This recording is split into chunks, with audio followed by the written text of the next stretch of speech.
What is the best way for MCU fans to enjoy their journey to Avengers Endgame?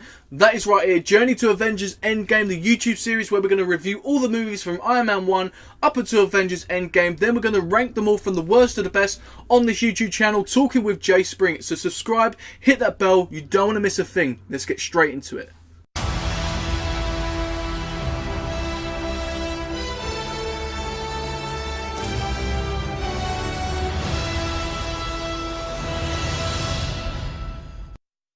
Hello everybody, welcome to the channel, Talking with Jay Springett. I'm your host Jay, giving you a video on the channel today. And today guys, we're going to be reviewing For the Dark World. I'm going to go through the good, the bad points, my personal thoughts and a rating. So hopefully you guys enjoy this review. If you do, smash that thumbs up, comment your thoughts down below, as well as subscribe and hit that bell to be notified more on this Journey to Avengers Endgame series. You're going to get notified all of them, all the reviews we've got coming up. Just like Monday guys, I've got the Captain America the Winter Soldier review, which you ain't going to want to miss that one, because that's one of the crucial films in the MCU. So stay tuned for that. And guys, if you've missed the journey so far, there is an MCU playlist where you will not miss anything. Everything goes in that playlist. So a link in the description for that, annotation at the end of the video, and a card throughout this video. So without further ado guys, let's just get straight into this review. For the Dark World was released on the 8th of November 2013. It's about an hour and 52 minutes long, and it's an action, adventure, fantasy, sci-fi movie. A lot of genres there. In the ancient times, the gods of Asgard fought and won a war against the evil race known as the Dark Elves. Their biggest threat was buried in a secret location. Jane Foster finds this threat and becomes its host, forcing Thor to bring her to Asgard for help. This is so Malekith, the Dark Elf, cannot capture her and use the weapon to destroy the 9 realms, including Earth. Let's start off with the good points. Now, the good points about this movie is the cast. The cast playing the characters we know and love and was so fun to watch. Chris Hemsworth in this movie was a definite good part. I think he's playing one of the toughest characters in the MCU in Thor. To really emotionally connect with him as a fan really is tough, because he's pretty much just go out there, I'm going to kill you pretty much. He's a god. And it's really hard to connect with someone like that emotionally. And I think his performance, his acting, his professionalism, his work rate just really goes to show in this movie a lot more than the first movie. And I really emotionally connect with him a lot more in this movie. When he lost somebody, when he was happy, when he was stressed, you could literally feel every emotion from this guy. I can't see anybody else playing Thor apart from Chris Hemsworth. He lives and breathes the character. He brings his physical presence, this aggression, and he just suits the character perfectly. The legend himself, Anthony Hopkins, playing as Odin, that was a good part of the movie, because I think we had a big upgrade from the first movie to this one.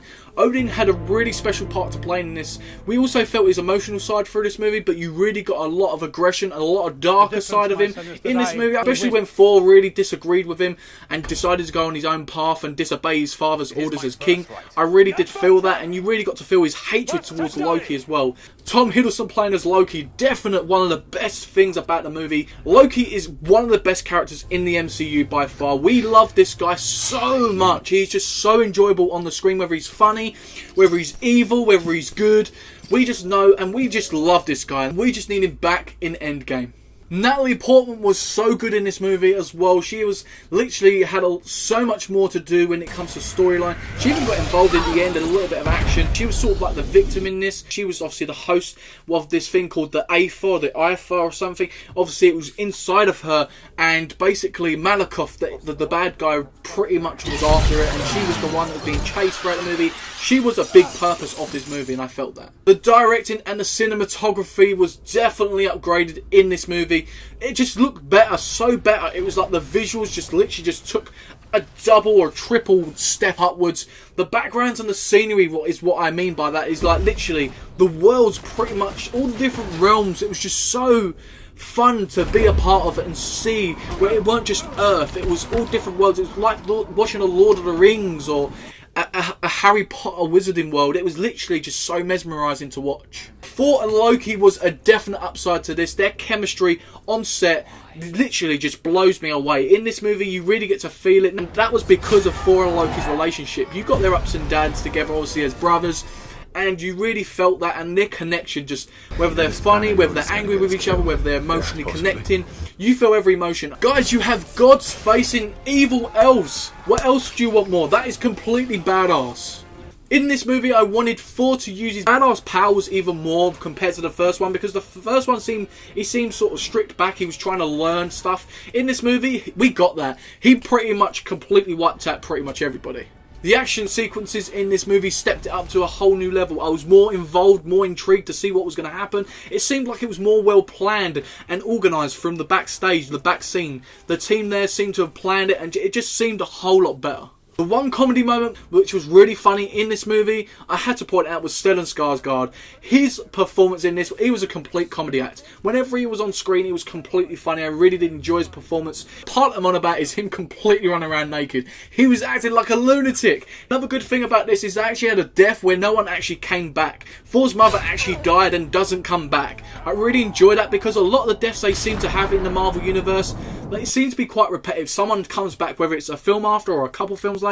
The costume of Thor was massively upgraded in this, made him look even more badass and a physical presence. The plot twist at the end with Loki still being alive and camouflaged pretty much as Odin leaves the story open. Really did enjoy that, as well as the post-credit scene. Really did enjoy that. The Collector taking one of the Infinity Stones. The bad. Now, the bad parts of the movie. Again, I'm going to talk about Natalie Portman a little bit in this movie. Why is she so mesmerised and so in love with Thor? Obviously, he's a god. The build of the guy is pretty much easy to fall in love with. She was struggling to get over him. She was struggling to go out on other dates and meet new people, and it was just a bit weird to me. They was only together for like 2 days, 3 days, I think it was, in the first Thor movie. Storyline there just sort of flopped a little bit in my personal opinion. The movie's tone is completely all over the place. 1 minute you got someone dying, then it's a comedy act, then it's a bit of action again, then it's a bit of an emotional act. The movie's tone is literally like a roller coaster. It was really annoying and hard to connect to and keep on track with the movie. Another bad point is the comedy in this movie. Now, I did mention a couple of good comedy sequences, and it just seemed a lot of filler. Now, it just wasn't funny enough for me. Darcy being the main character in this, she's just so annoying. That's just how it comes off to me. Like, she was just so annoying. Especially the romance she had between her and this intern of hers. She sort of had an intern, and it just didn't feel relevant at all. It just wasn't needed. The main bad part of the movie was Christopher Eccleston playing as Malekith. Who is this guy? What is he there for? What is he doing? Tell us something. What is the story behind this guy? It sort of makes the main plot fall flat, because this is the main villain and we don't know nothing about him. We can't connect with him at all. He just comes off as super cringy, some like Star Trek villain. It just didn't feel good, and he didn't bring no physical or mental threat. The sad part about this villain is it has so much potential. It just wasn't executed enough, and I don't know whether that's the people backstage or the actor, or if they cut it out in the edit. I don't know, but we didn't know much about this, and it took Loki to come in and save the villain role. It didn't help when you had the villain going and talking in his own language, because I couldn't connect with that. I don't understand that. It didn't have subtitles. I need subtitles. I need to understand you to even emotionally connect with you. As now I've mentioned the good and the bad, we're going to get straight into the rating. Now, this movie I wanted to just say was so difficult to rate. But will it be a really bad, good, or totally awesome movie? Now, let's look at some of the critics' ratings. We've got Rotten Tomatoes giving it a 66%. We have IMDb giving it a 7.0 out of 10, as well as Metacritic giving it a 54. Now, my rating is going to be a 7 out of 10, which makes this a good movie. Now, the reason it's a good movie and not a totally awesome movie or a bad movie, I don't think it's a bad movie at all. As I said, I think it's got a lot of potential. I just don't think it executed the potential it really had. This movie could have been a totally awesome movie if it sorted out a couple parts of the comedy aspects, and as well had a bit more of an effective villain. I think if it really done that, I think it probably would have succeeded a lot more and really would have gone up to that totally awesome category.